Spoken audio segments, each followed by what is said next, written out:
When can we ask a judge to excuse himself from a case that he's been assigned to try? You want to learn the answer? Come join me as I share with you this great information.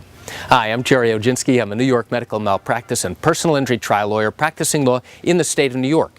Today I'm coming to you from beautiful, sunny Sanibel Island, Florida, and I have a few minutes to share this great information with you.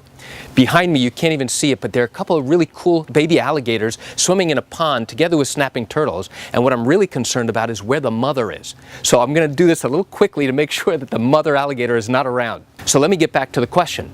We can ask a judge to excuse himself, and by the way, that's known as legally recusing yourself from a trial, when we believe that the judge is not going to be fair and impartial.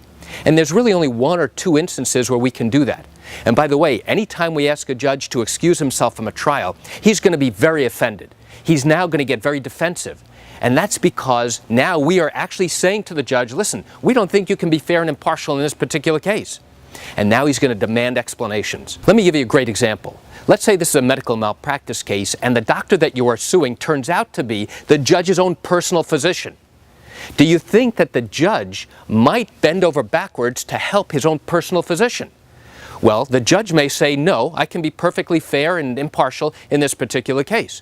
However, there is the perception that people who are watching and observing this trial, once they learn of the connection between the judge and the doctor on trial, may clearly give the wrong impression and believe that the judge certainly cannot be fair and impartial. That's an obvious scenario in which there clearly is a connection, and now that might be an opportunity for the judge to politely excuse himself and to bring another judge in to go ahead and try the case. To go back to the original question, when can we ask a judge to excuse himself from a particular trial? It all goes back to the perception of whether or not the judge can be fair and impartial on a particular case. So why do I share this great information with you?